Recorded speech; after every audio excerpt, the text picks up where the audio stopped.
Wanna go? Wow. What? Wanna go? What the fuck?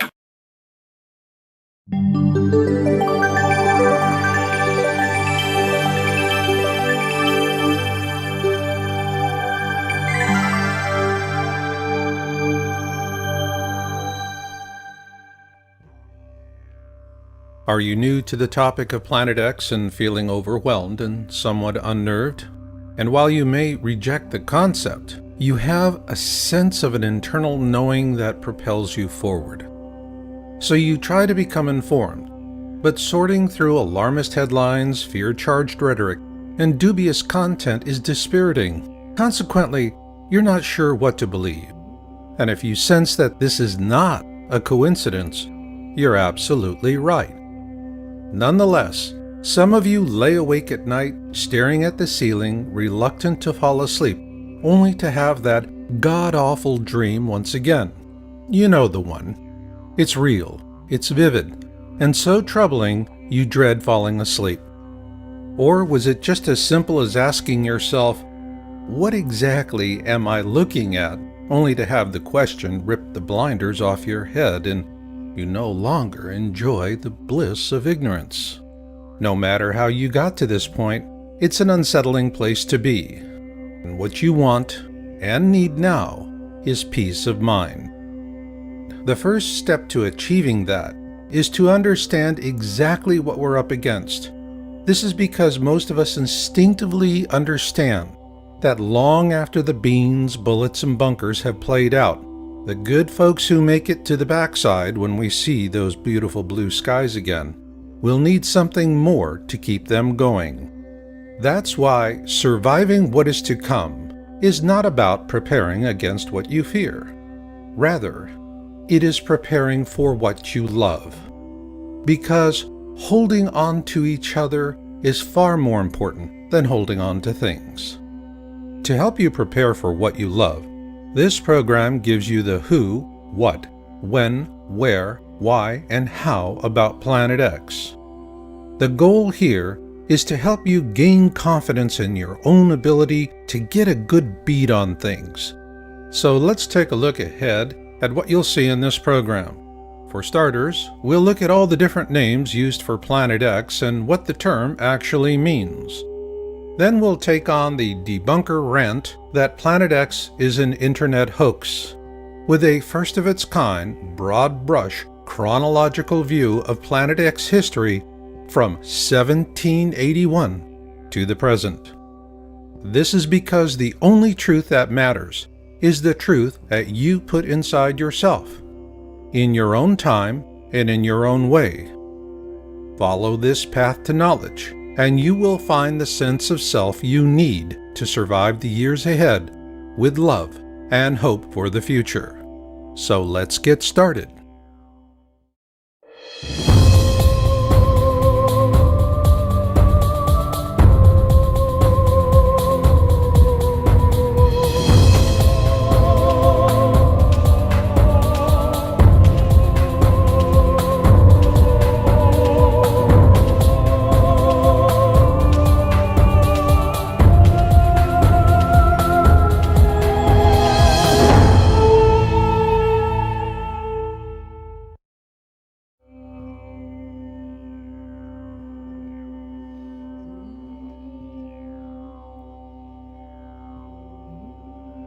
The term Planet X was coined by the American astronomer Percival Lowell sometime between 1905 and 1908.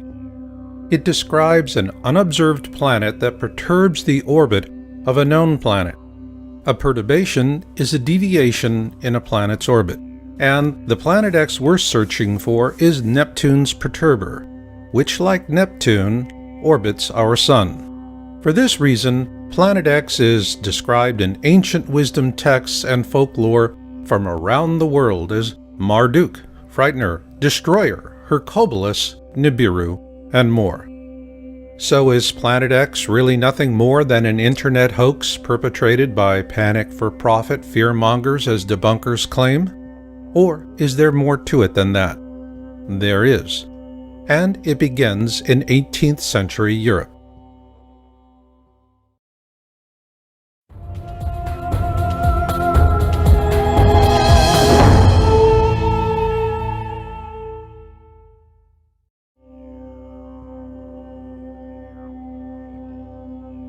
On March 13, 1781, William Herschel discovered Uranus, making it the first planet to be discovered with a telescope.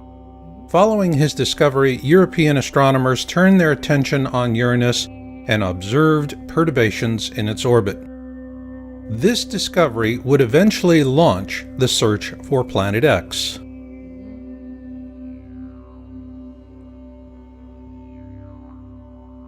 If one were to choose the father of Planet X research, it would have to be Alexis Bouvard, a French astronomer who observed the perturbations in the orbit of Uranus and attributed them to the existence of an unknown planet, the first Planet X.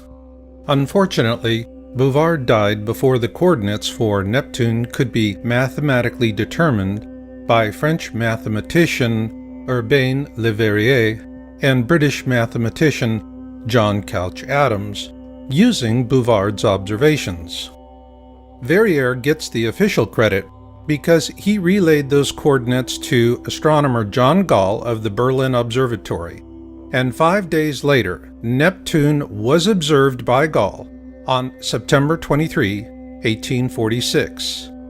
This made Neptune the first planet to be discovered by a mathematical prediction. So Neptune was also the first Planet X to be discovered.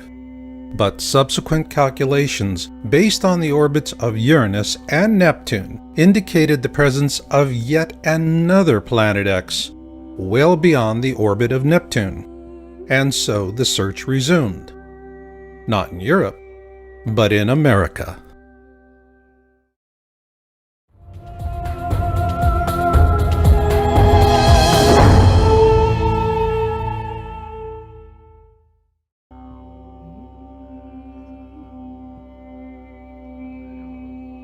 The Lowell Observatory was established in 1894 in Flagstaff, Arizona, by Percival Lawrence Lowell, an independent businessman, mathematician, and astronomer. One reason Lowell founded the observatory was to study the planet Mars and its canals. The other was the search for other objects of interest in our solar system, most particularly Neptune's perturber, Planet X. A fact that revisionist historians downplay or paint over. Yet it was Lowell's intention to find the mysterious Planet X that led to the discovery of Pluto.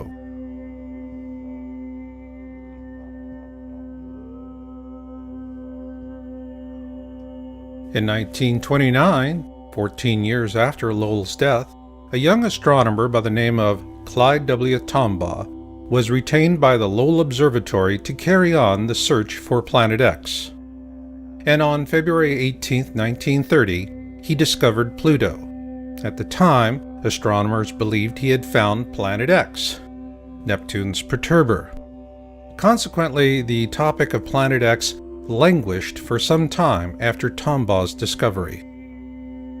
However, after the discovery of Pluto's moon Charon in 1978, it was determined that Pluto lacked the mass to be Neptune's perturber, as it is only about 60% the size of our own moon. So with that, the search for Planet X was once again afoot.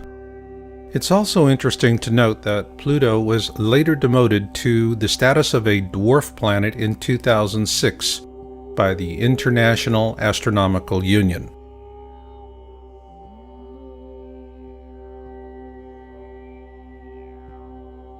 In 1950, Immanuel Velikovsky published Worlds in Collision, and he was viciously attacked by mainstream science, even though he corresponded frequently with Albert Einstein. What generated this medieval response from modern science is that Velikovsky used ancient accounts to question the Darwinian notion of evolution with evidence of periodic cataclysms caused by large objects flying through the core of our solar system. Despite ruthless suppression, Velikovsky's work reawakened an open discussion of Planet X, and following that, a steady trickle of interest emerged, both in mainstream science and the media.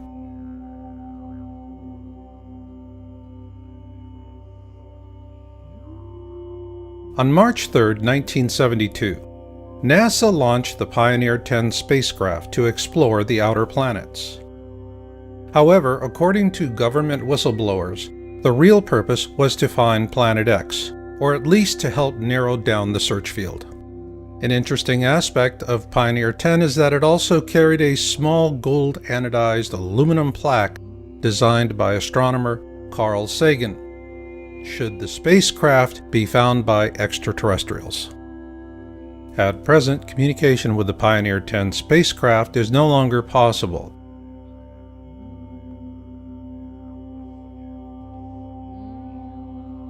Following the launch of Pioneer 10, the topic of Planet X would have languished again had it not been for Zecharia Sitchin, the author of The 12th Planet, which was first published in 1976. According to his translations of ancient Sumerian texts, a race of beings living on a planet called Nibiru bioengineered early hominids on Earth to turn them into slaves for the purpose of mining gold. Called the Anunnaki, these beings lived on a planet the Sumerians called Nibiru, what we call Planet X today, and the Sumerian accounts tell us that it orbits our Sun every 3,600 years, and flies through the core of our system, often causing great cataclysms on Earth. Sitchin's translations and theories are corroborated by an ancient wisdom text called the Kolbrin Bible, and according to Planet X historian Greg Jenner in his book Planet X and the Kolbrin Bible Connection, previous flybys of this mysterious object caused the sinking of Atlantis, the deluge, and the 10 plagues of Exodus.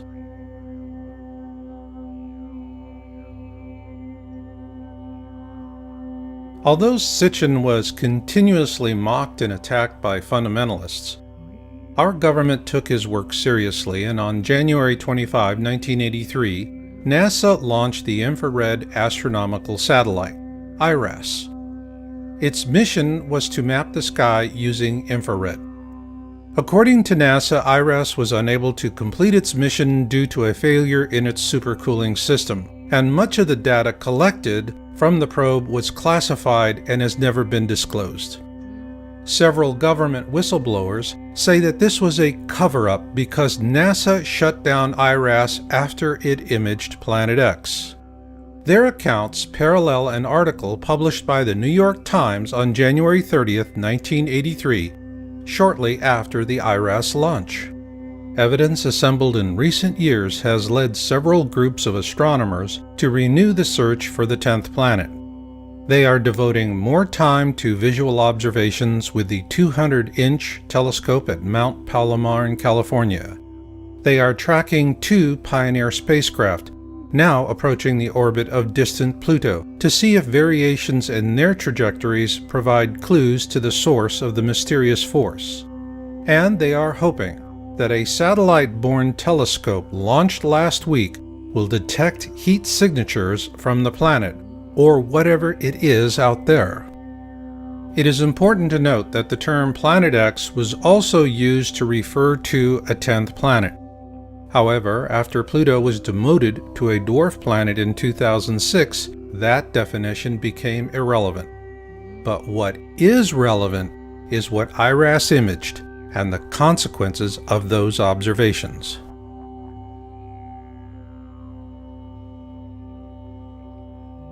In a Victoria Advocate article published on June 14, 1988, NASA astronomer Dr. John D. Anderson was quoted as saying that telemetry from the Pioneer 10 spacecraft indicated the existence of Planet X.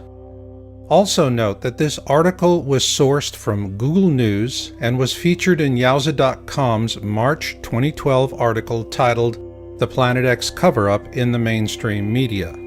Following publication of our article, the entire June 14, 1988 edition was deleted from the Google News site. However, a complete copy is available for Yowza.com subscribers.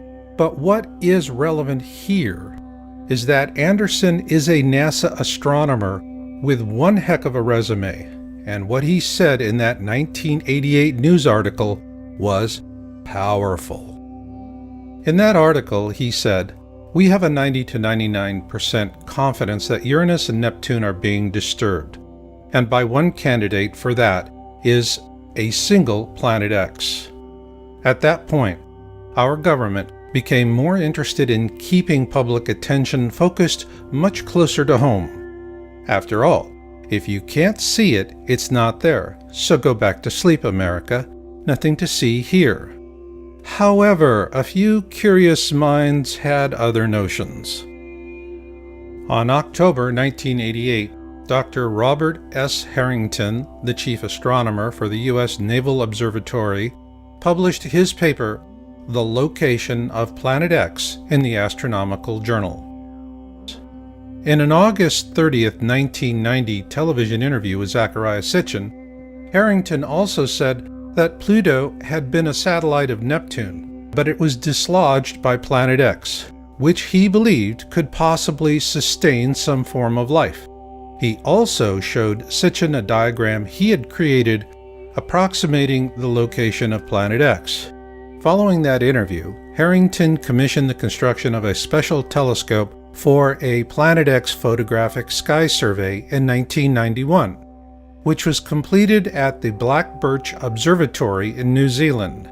The New Zealand observations were performed using Harrington's calculations, and the results were sent to NASA.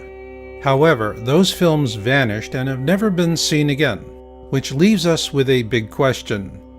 Did Harrington actually find Planet X, Neptune's perturber?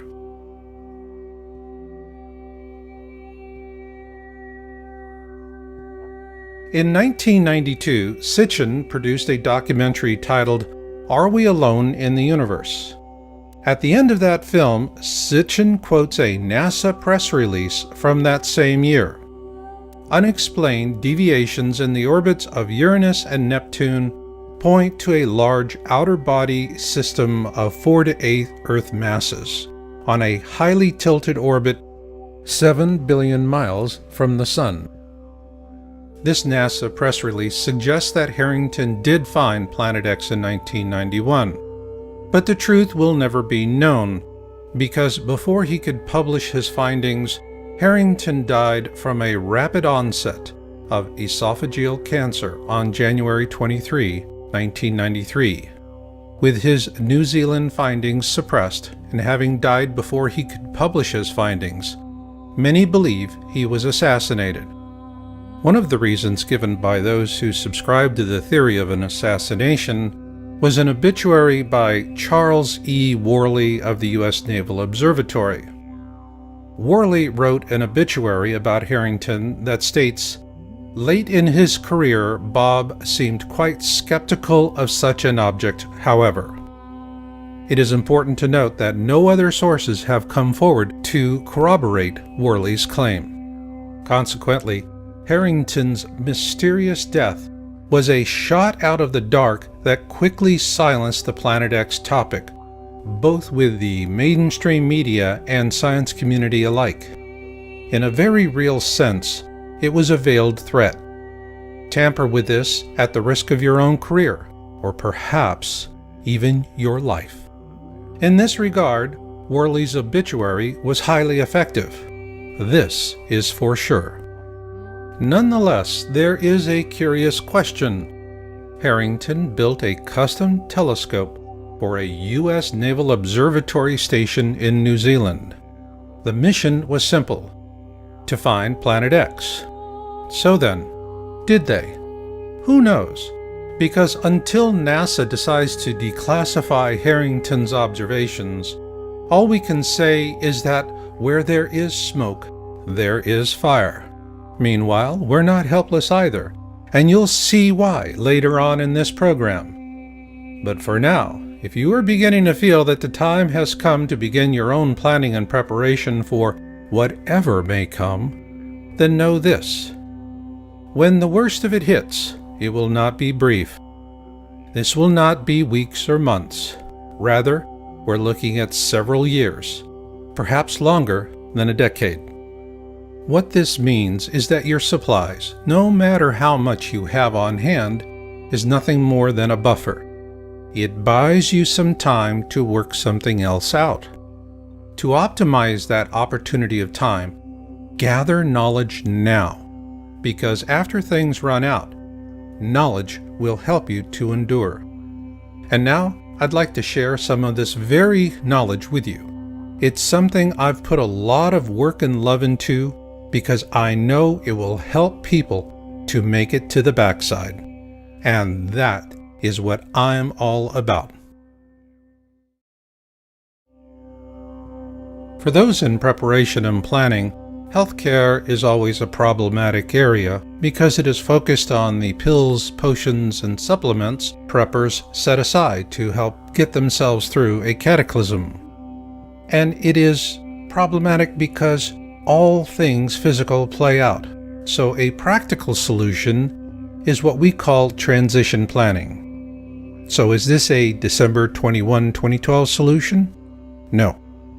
In our last video, Planet X System Observations and Orbital Path Analysis, we addressed December 21, 2012 as an awareness event.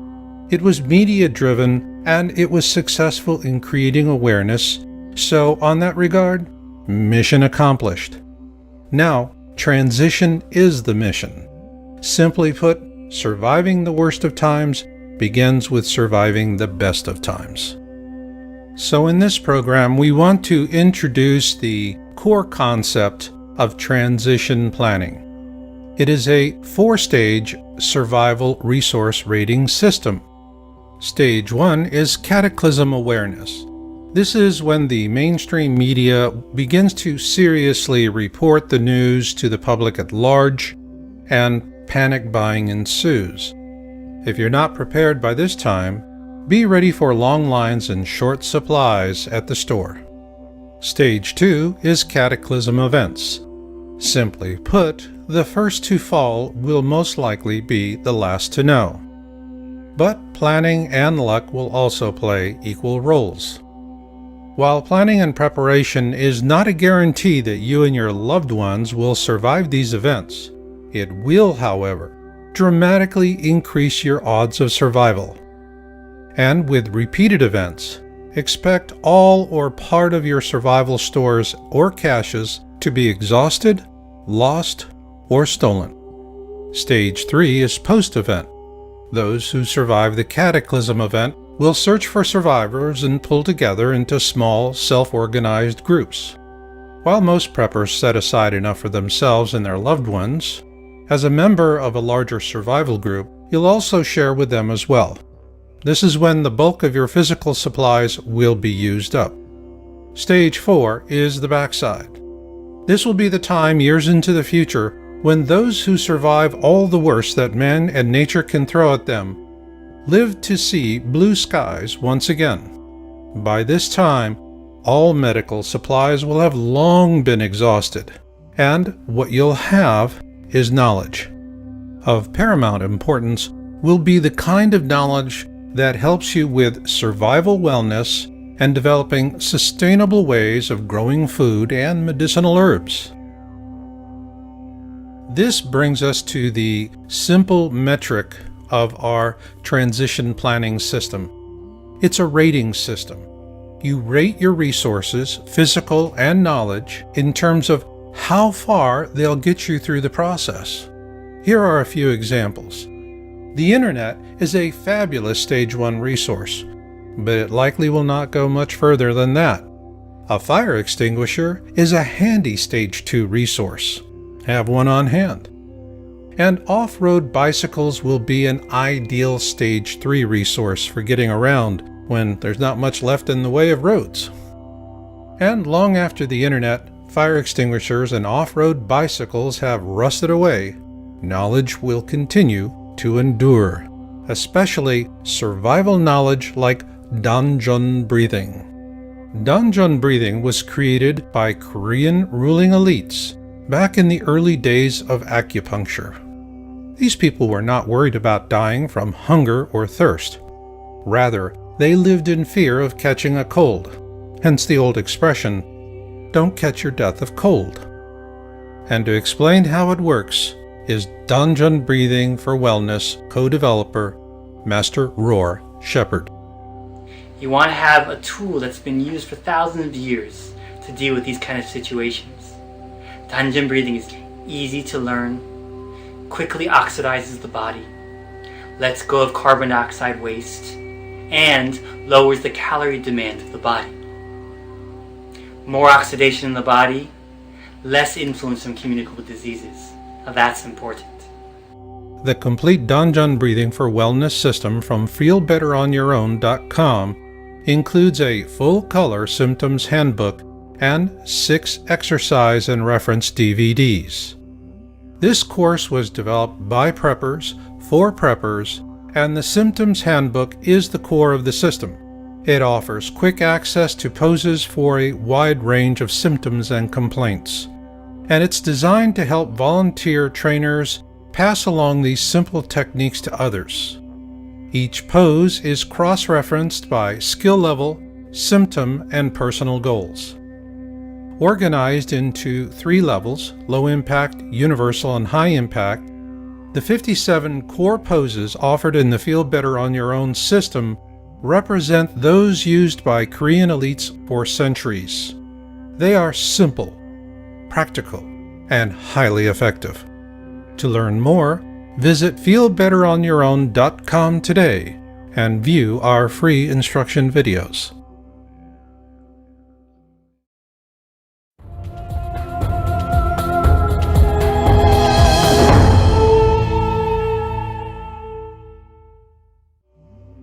Imagine that you knew about the stock market crash of 1929 well in advance of the common man. Obviously, you could use such advanced knowledge to reap windfall profits from the misery. That is, assuming you were to keep the knowledge a secret. So, to what lengths would you go to keep future victims in the dark so that you could achieve the full measure of your own self-interested goals? Likewise, would you expect elites to rise above their own compulsions for power and wealth for moral or ethical purposes to inform the public at large, even if you are not so inclined? The point here is that for the elites, the topic of Planet X has always been about the leverage of deception, because of something I call Titanic rules. First class gets the boats, and steerage goes down with the ship. We're steerage, and the best we can do is to muster an occasional glimpse through a foggy porthole before the elites close it. Yes, it's unfair, but it has always been that way, and each day you spend agonizing over this is one less day you're focused on what really matters, your survival and that of those for whom you love and care. Keep this in mind as we present excerpts from observation reports. On April 24, 2006, Yowza.com broke the story on the South Pole Telescope, SPT, in Antarctica. The stated mission for the SPT really doesn't make a lot of sense because the same science could be done somewhere else at a fraction of the cost. So why build an expensive and sophisticated infrared telescope in such an inhospitable and inaccessible location as the Amundsen Scott South Pole Station in Antarctica? The answer is simple. This infrared 10-meter dish is the perfect instrument for observing an object rising up through the southern skies in infrared. And once they turned it on in January 2007, that's exactly what happened. A year after the SPT went online, the first of 3 highly credible disclosure videos were published on YouTube. The first, posted by Nibiru Shock 2012, was titled Nibiru Planet X photos taken January 2008. It was the first time the public had an opportunity to see an image of Planet X in deep space. And here you see a capture from the video, and the same capture again, but enhanced. In it, we see not just one object, but several. This is when we first learned that Planet X is actually a mini constellation of planets and moons, orbiting a small brown dwarf star, that is the binary twin to our own Sun. Those of you who were in high school and college during the 1970s may remember this second sun as Nemesis, the designation used by professional astronomers of the day to discuss the possibility that we live in a binary star system. Also, just as Sitchin and Harrington predicted, it would be rising up from the southern skies. But we wondered, could lightning strike twice with another disclosure video? On March 3, 2008, Nibiru Shock posted his second video titled Nibiru Planet X Update February 1, 2008. Well, what do you know, lightning did strike twice. And in that video we're told that Nibiru is now inside the Kuiper Belt, well beyond the orbit of Pluto. In this video, he tells us it is entering our system at an extremely shallow angle. This is consistent with our most current findings. In this second video, Nibiru Shock 2012 gave us a brilliant series of images that clearly show Planet X is a rather substantial mini-constellation of planets and moons, orbiting a brown dwarf star that is in turn orbiting our own Sun. Consequently, it does not look or move like anything humans have seen in over 3,600 years. He also told us that governments are afraid of a panic. Perhaps. But then again, remember Titanic rules. First class gets the boats, and steerage goes down with the ship. We're steerage. Why do we say this? Because after these two videos were posted, the Nibiru Shock 2012 channel was hijacked by disinformationalists, and the first two videos were labeled a hoax, and the channel was also corrupted. Having investigated the first two Nibiru Shock 2012 videos at length, we published our findings on April 6, 2008 in an article titled First Two Planet X SPT Leaked Image Videos by Nibiru Shock 2012, now seen as highly credible. The reason we drew this conclusion was that these were very impressive disclosures, but the manner in which the channel was attacked showed clear evidence of a well-organized and well-funded use of disinformation tradecraft. Following publication of our report, Yowza.com came under heavy attack. Our site was hacked, and a slander campaign was leveled against us with brutal vitriol. In the process of defending ourselves, we filed DMCA complaints with YouTube, and to their credit, Google removed over 13 different attack videos and terminated 4 disinformation channel accounts. Then on May 29, 2008, we published an update article titled Planet X Nibiru SPT Disclosures May 2008 Report. In it, we presented our analysis of a third SPT disclosure video by a different YouTuber going by the name of DNIR4808N. This YouTuber described how a personal friend working at the SPT had sent him an image of the Planet X system captured by the SPT on May 14, 2008. In the video, DNIR4808N named his friend, and the government had the YouTube channel removed along with this video within a few hours after it was posted. Thanks to an anonymous tip, we were able to download the video before the channel disappeared. The video was authentic, but the manner in which the channel was taken down was clear proof of further government suppression. And when you compare the images in the DNIR4808N video with the Nibiru Shock 2012 videos, It's obvious that both are of the same object or series of objects, which also happen to be in the southern skies.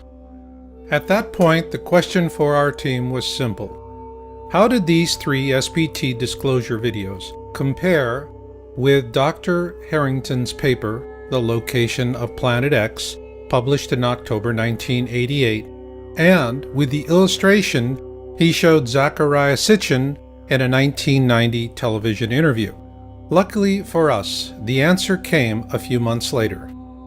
Corroboration for Harrington's calculations finally came in 2008 with the last polar flyby of the Sun by the ESA-NASA Ulysses probe.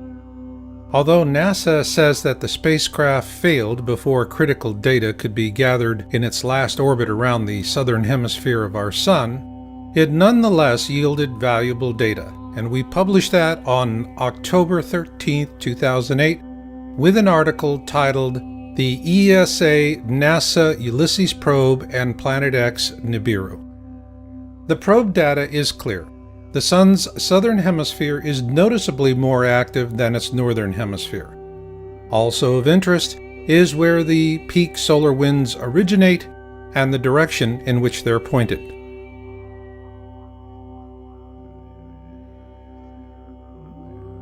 Our team continued researching Harrington's paper and the many disclosure videos we'd seen.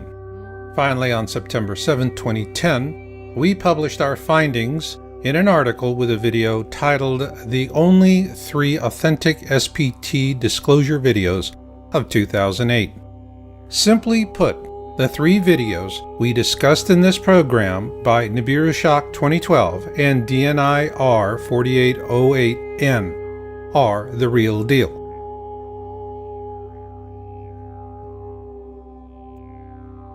What wasn't a real deal as predictions go was Comet Elenin, and we first raised that question in an article we published on May 15, 2011, titled, Is Comet Elenin a Decoy? After a lot of speculation, the result here is that sometimes a comet is just a comet. However, Comet Elenin was a ripe opportunity for organized distraction. Consequently, it was portrayed as Planet X, the nemesis dark star astronomers debated in the 70s, the Star of Bethlehem to herald the Second Coming, and an alien mothership under intelligent control. As it turns out, the only thing under intelligent control was the disinformation. So the next time you see a stampede in progress, you might want to keep this in mind. On July 30, 2012, a YouTube channel of anonymous amateur astronomers, the 00 Skyview, posted a video titled What Begins in Aquarius Ends in Aquarius. One of the first things we noticed was that this group of folks were showing us their instrumentation. Now that was something new. Then they showed us where they found their object of interest, 4 degrees below the ecliptic. Plus, like the SPT disclosure videos, this group is showing us images of a mini constellation with a large object in the center and a cluster of satellites in orbit around it. But what really got our attention was that they were observing a red iron dust cloud, the hallmark signature of a brown dwarf star. Then on November 1, 2012, the 00 Skyview team upped the ante with a video titled Lifting the Veil. Right out the gate, they predicted a greatest eastern elongation flyby approaching from the southern skies. Not a good thing. In astronomy, a greatest eastern elongation describes an object that passes us on our side of the Sun to the left of us and inside our own orbit. In this case, this object is also rising up from our southern skies. And it's interesting to compare the ESA-NASA Ulysses probe data with the 00 Skyview flyby prediction.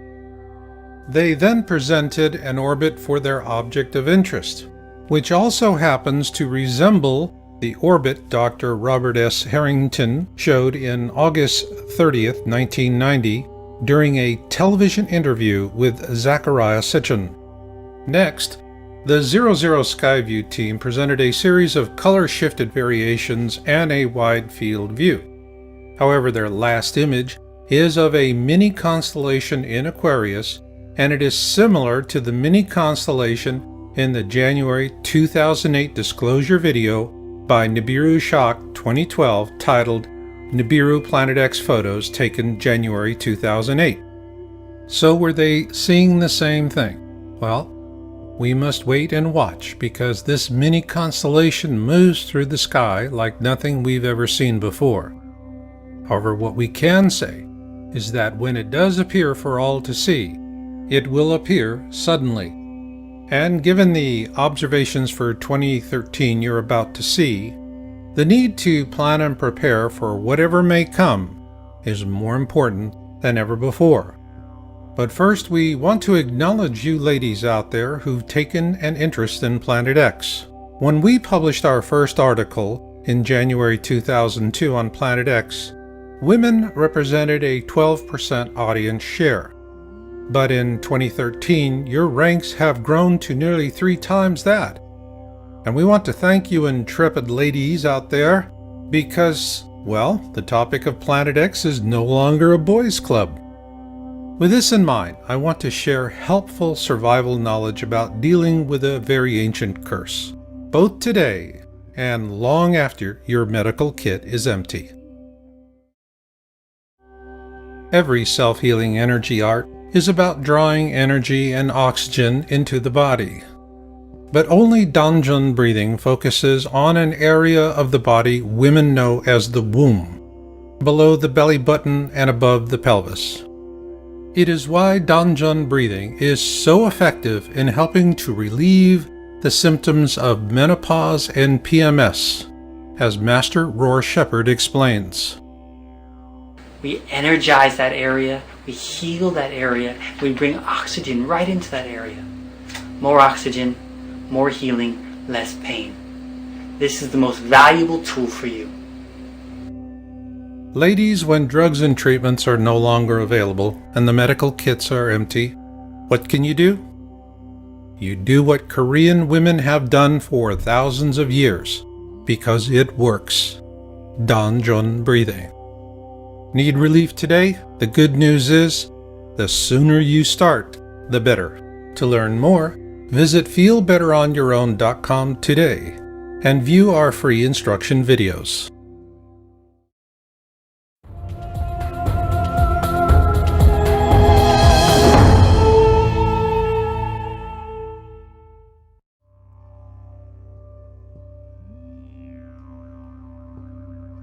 At the beginning of January 2013, Yowza.com researchers began tracking an uncatalogued object using the Vulcan feed camera from the Turrialba volcano in Costa Rica. I dubbed the object Bluebonnet. With these observations, we began to see a pattern forming in terms of Planet X being a mini constellation instead of a single object. Though Bluebonnet is clearly not a brown dwarf companion to our own sun, its movement through the sky does raise the possibility that it could be a far-flung orbital of a second sun.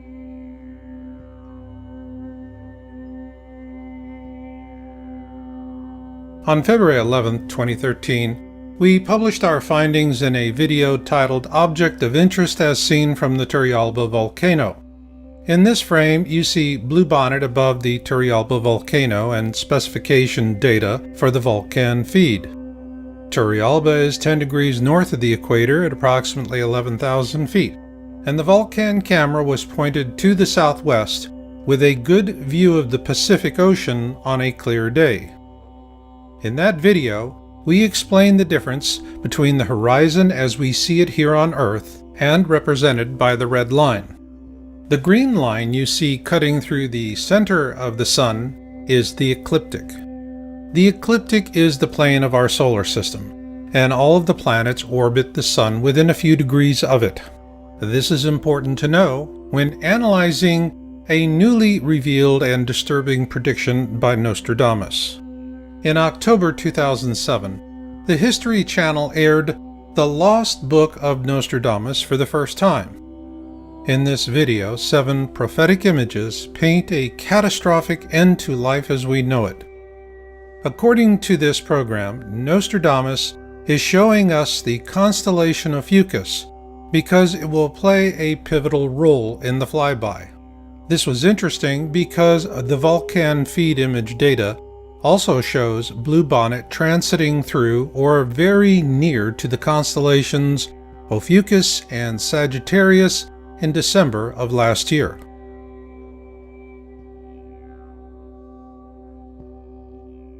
Then on April 20th, 2013, we released an update video titled Blue Caccina and its Moon for our Turrialba object of interest. In doing our research, we began developing a new technique to analyze the imaging capabilities of the Vulcan feed camera at Turrialba. We initially used this technique in a rather limited way, but it later evolved into a powerful image analysis method. Also noted in this update was a video released by the 00 Skyview team on March 23, 2013 titled The 5 Uploaded Images from the Dance of the Stars video. In that video, they provided a chart that gave us an interesting possibility for potential orbitals in the vicinity of Ophiuchus. Following months of observations and capturing hundreds of images to our database, we were able to plot a rough orbit for Bluebonnet, which we determined to be an outermost orbital of the Planet X system brown dwarf companion to our own Sun. Ergo, Bluebonnet does not orbit our Sun, but rather something else that does. We also looked at the predictions of remote viewer Major Ed Dames about these times and what the Colburn Bible tells us to expect. The first passage of Manuscripts 3:4 begins with, "When blood drops upon the earth, the destroyer will appear, and mountains will open up and belch forth fire and ashes." This is a key passage, so let's take a moment to study it. When blood drops upon the earth refers to the iron dust cloud surrounding the Planet X system. The destroyer will appear. What this tells us is that the iron dust cloud precedes the arrival of the destroyer, which in this case is Planet X, the ancient Hebrew and Egyptian description for this mini constellation. And the rest just doesn't get any better.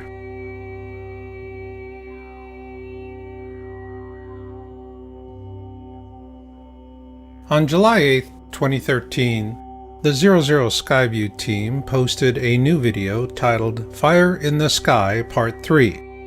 The term KBO stands for Kuiper Belt Object, which is a classification for Planet X.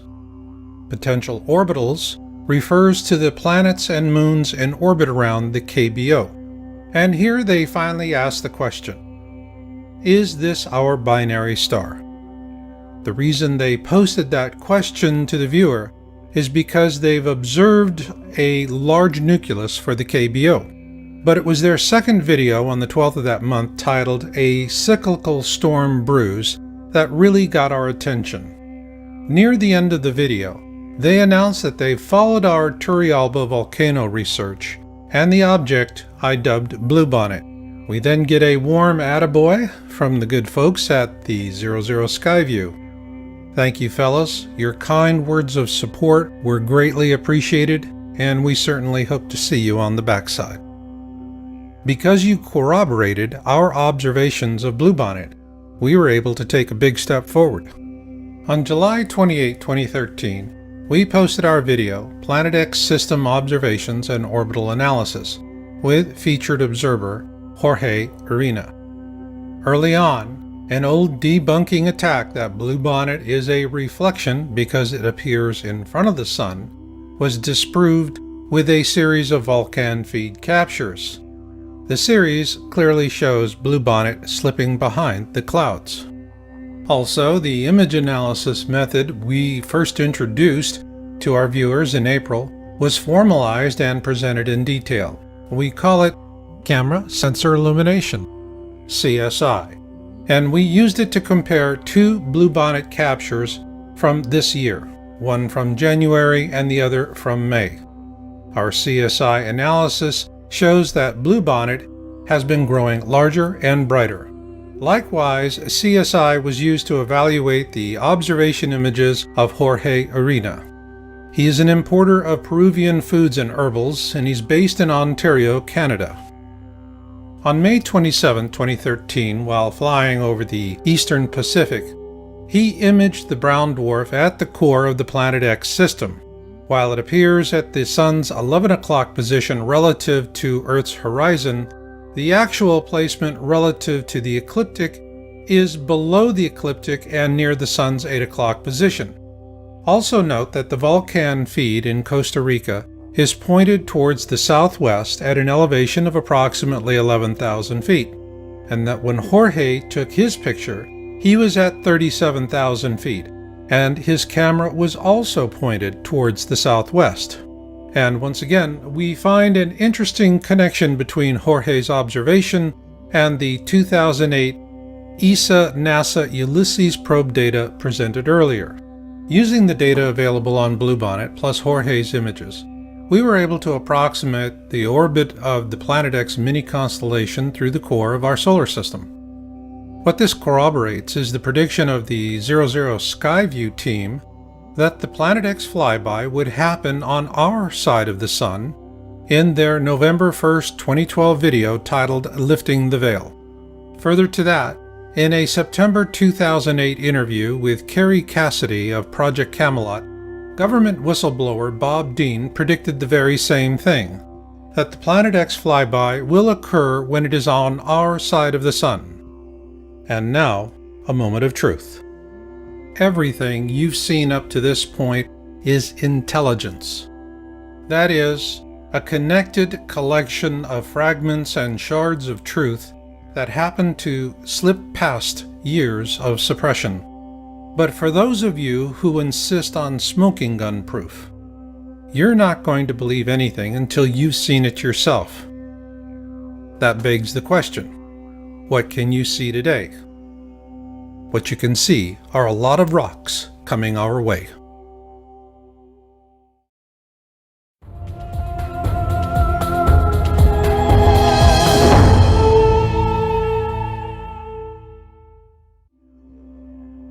The American Meteor Society was founded in 1911 for meteor observations. It is a reliable source for information about meteors and fireballs. If you need to see things for yourself, visit www.amsmeteors.org and support the effort. But why would you want to do that? Because on February 15, 2013, NASA had all of us focused on the flyby of asteroid 2012 DA14. After weeks of media hype, the flyby turned out to be a rather boring non-event. Yet, on the very same day, the Chelyabinsk meteor airbursted over the southern Urals.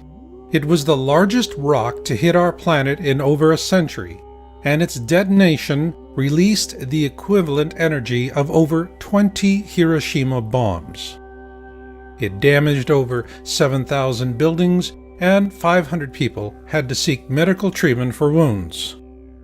When pressed by the media for an explanation as to why NASA never saw it coming, they finally had to admit that they were blindsided by this meteor because it came out of the sun and that they do not have any telescopes pointed in that direction. Still the same, can you imagine the carnage that would have occurred had this meteor airbursted over a major American city with the equivalent energy of over 20 Hiroshima atomic bombs?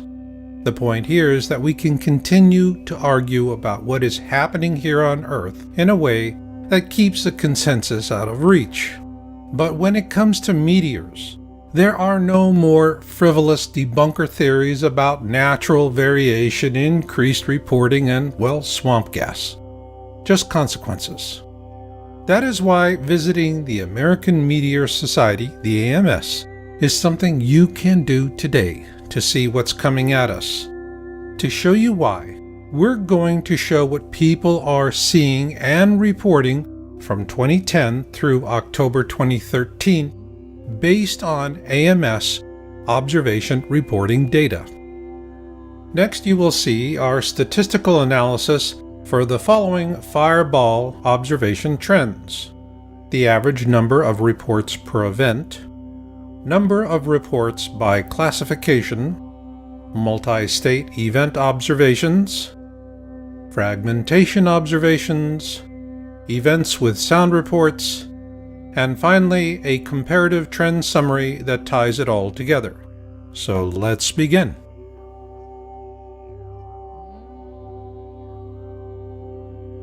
This series of slides shows the overall growth in the average number of reports per event for all classifications from January 1, 2010 to October 13, 2013. Of note is that in 2013, we see for the very first time in the history of AMS 2 fireball observations with over 1,000 reports each. So let's take a closer look at those reporting classifications.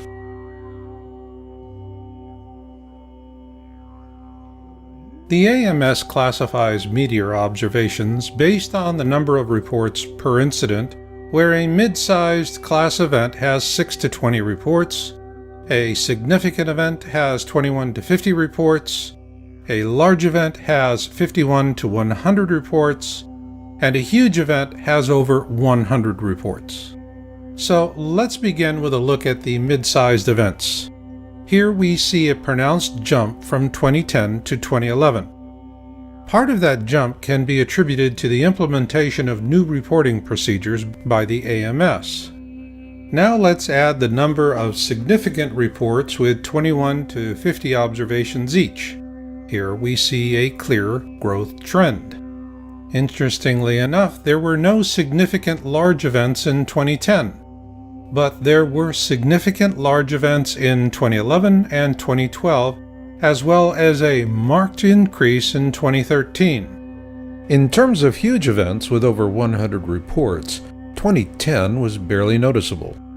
However, that picks up in 2011 and doubles in 2012, and then again in 2013. Given that we had 2 events with more than 1,000 observations in 2013, let's take a closer look at the uptick in huge events. Here we see the jump from 2011 to 2012 and then again to 2013 is stunning to say the least. Not only is the trend huge, so are the fireballs or bolides as they are also called. So what's driving this trend? Multi-state observations.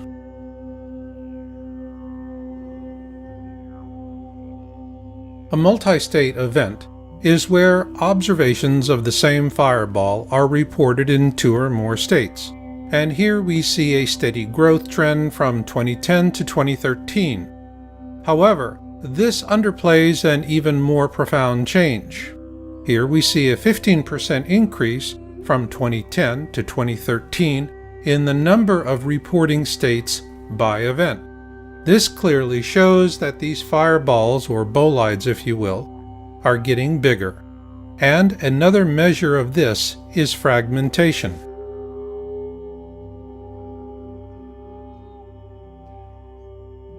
Fragmentation is a key indicator of size, and while angle of attack and velocity also play a factor, the rule of thumb is the larger the meteor, the more likely it is to fragment, or break apart if you will.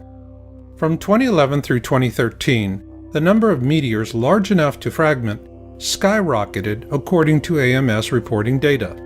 This should be of real concern to all of us because this represents a 400% increase in just 3 years, and because there is a corresponding increase in sound as well.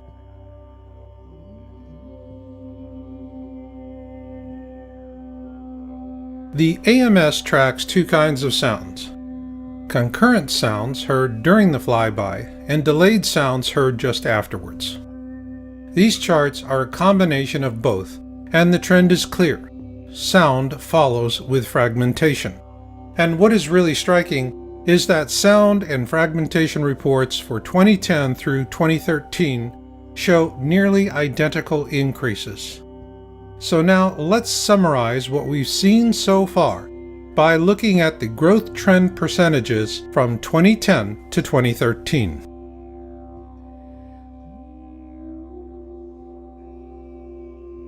Now let's look at a big picture view of the AMS data based on the average number of observation reports per event, events with sound reports, fragmentation observations, and multi-state event observations.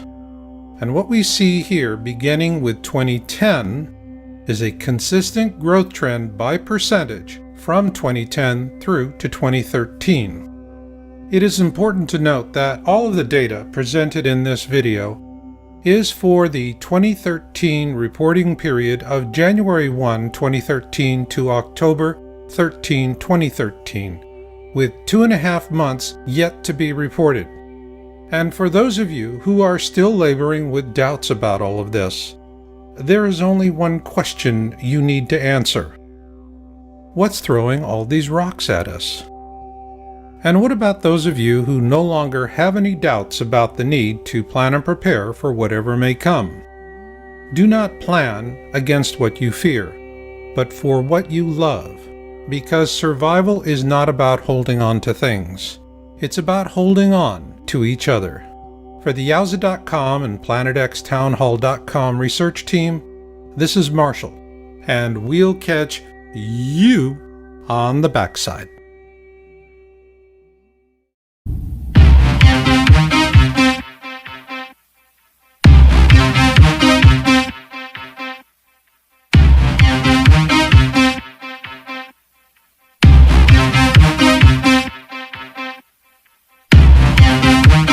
What? Wanna go?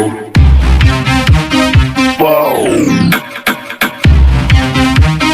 What? Wanna go?